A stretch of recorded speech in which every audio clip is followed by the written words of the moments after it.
आप सब लोगों से अनुरोध है कि अपने अपने स्थान पर बैठ जाएं और अब हम सब लोगों की बहुत ही सम्मानित हमारी नेता श्रीमती सोनिया गांधी जी हमको संबोधित करेंगी। जरा जोरदार तालियों से सोनिया गांधी जी का स्वागत करें।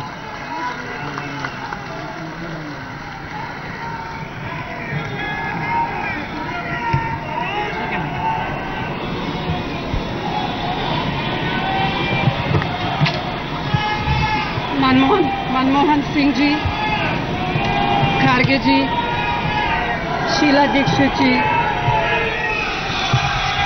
राहुल जी, शकील अहमद जी, अरविंदर सिंह लावली जी, अरुण जी, नागरा जी, उपस्थित कांग्रेस के नेतागण, बहनों और भाइयों, प्यारे बच्चों, आज हम भारत के पहले प्रधानमंत्री पंडित जवाहरलाल नेहरू जी की 125वीं जयंती मनाने के लिए यहाँ इकट्ठा हुए।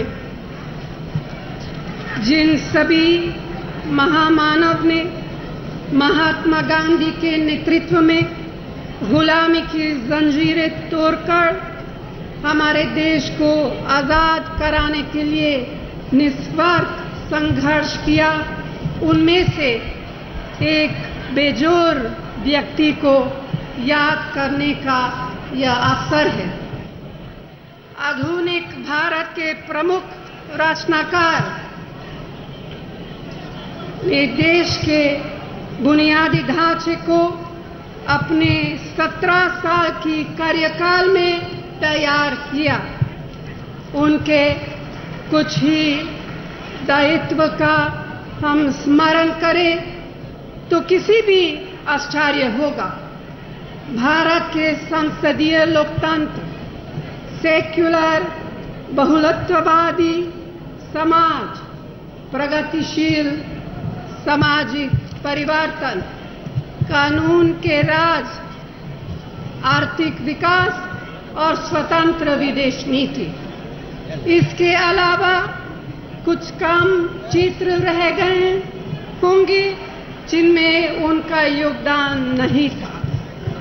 यह हमारा सौभाग्य है कि एक स्वतंत्र देश के रूप में भारत को उनका दूरदर्शी नेतृत्व मिला। किस उत्साह और किस ऊर्जा के साथ उन्होंने अपने देश के नवनिर्माण का कर्तव्य निभाया। जहां एक पिछड़ी कृषि अर्थव्यवस्था थी, वहां उन्होंने उद्योग का निर्माण किया, सिंचाई का बुनियादी ढांचा तैयार किया, शिक्षा और स्वास्थ्य की सुविधाएं उपलब्ध की, विज्ञान और तकनीक की सेवाएं ने भारत को दी। उन्होंने वैज्ञानिक संस्थाओं की स्थापना की जिनके बगैर आज हमारा चंद्रयान मार्स की परिक्रमा कहाँ संभव होती। नेहरू जी की यह विरासत सारे देश की संपत्ति है। आज जवाहरलाल नेहरू जी के उस नजरिए को जिससे वे भारत को देखते थे, जिसके हिसाब से चलते थे, उसको मिटाने की जबरदस्त कोशिश हो रही है। जो ताकतें ये कर रही हैं, उनका निशाना केवल नेहरू जी के व्यक्तित्व के प्रति नहीं, बल्कि उनकी विचारधारा, उनकी दृष्टि, उनके जीवन भर के संघर्षों, उपलब्धियों और योगदान पर भी है। नेहरू जी का धर्मसार था एक खुला, उदार और भविष्य की तरफ देखने वाले भारत। एक ऐसा भारत जो अलग अलग रंग रूपों में थी, एक गहरी एकता के बंधन में बंधा हुआ। इसी के लिए उन्होंने अपना पूरी जीवन समर्पित किया। सारी दुनिया जानती है कि हमारे देश के सार्वजनिक जीवन में उनकी जो जगह थी वो अपने में बेमिसाल है। कोई व्यक्ति इतने अधिकार और सत्ता पाकर, लोगों का इतना विश्वास और प्रेम पाकर देश को किसी भी दिशा में ले जा सकता था, लेकिन उनके भीतर न्याय और उदारता की गहरी भावना था। उनका बड़ापन इससे साबित होता है कि उन्होंने भारत को ऐसे रास्ते पर चलाने का प्रयास किया जिसमें व्यक्तियों के मुकाबले संस्थाओं को ज्यादा अहमियत मिली। उन्होंने ऐसी राजनीति की जिसमें अलग अलग तरह के विचारों का योगदान और समावेश कायम रहा।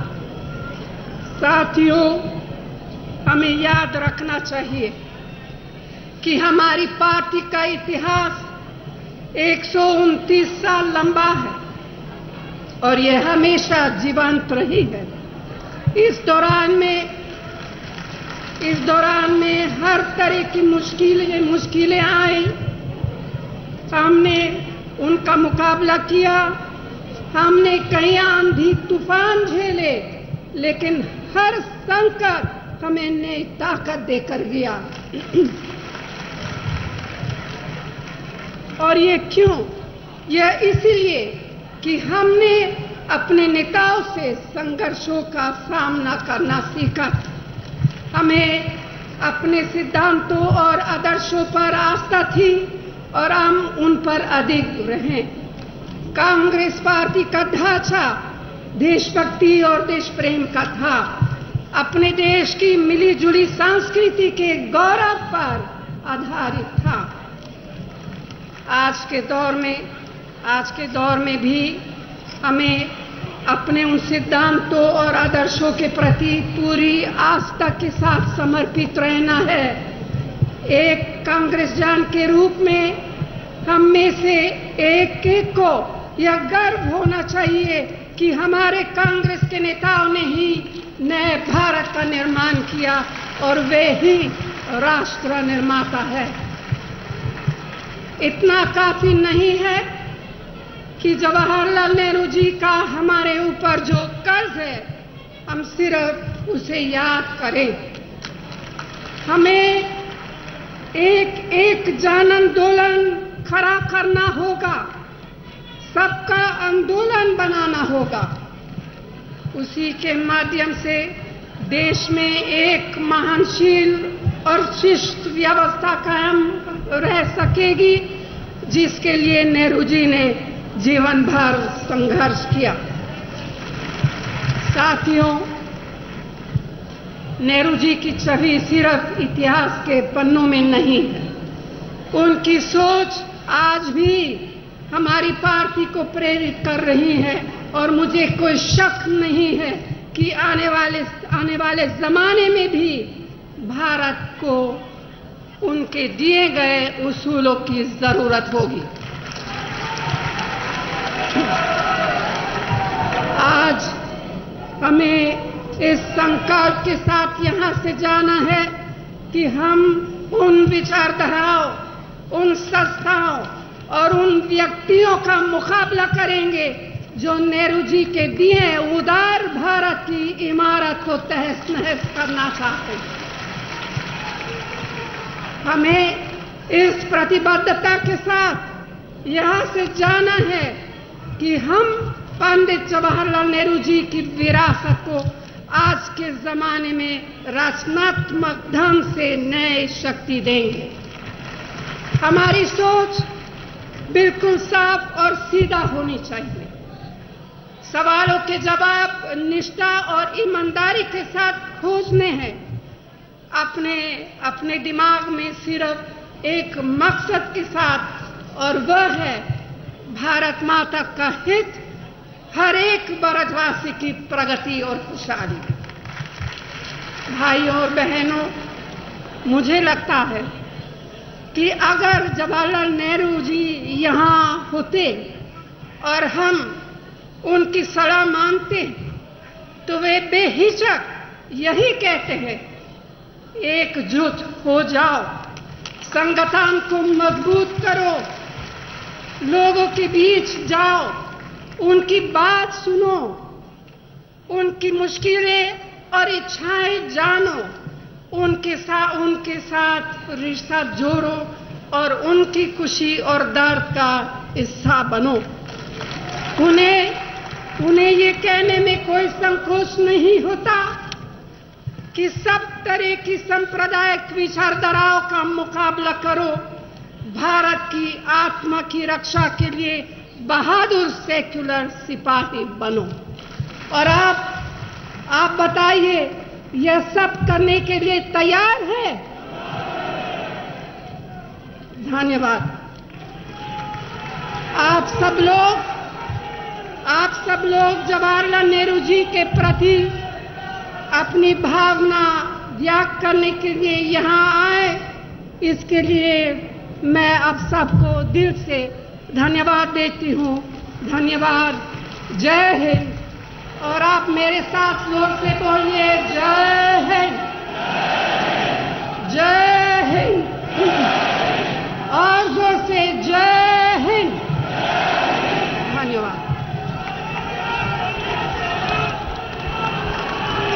अब नेहरू जी ने युवावस्था में ही अपने सारे सुख वैभवों का त्याग किया। 24 साल तक देश की आज़ादी की जंग लड़ते रहे और उसके बाद का सारा जीवन भारत निर्माण में लगा दिया। उनके इस त्याग की परंपरा को हमारी पूर्व प्रधानमंत्री श्रीमती इंदिरा गांधी और श्री राजीव गांधी जी ने अपने प्राणों की बलि देकर निभाया। सन 2004 में त्याग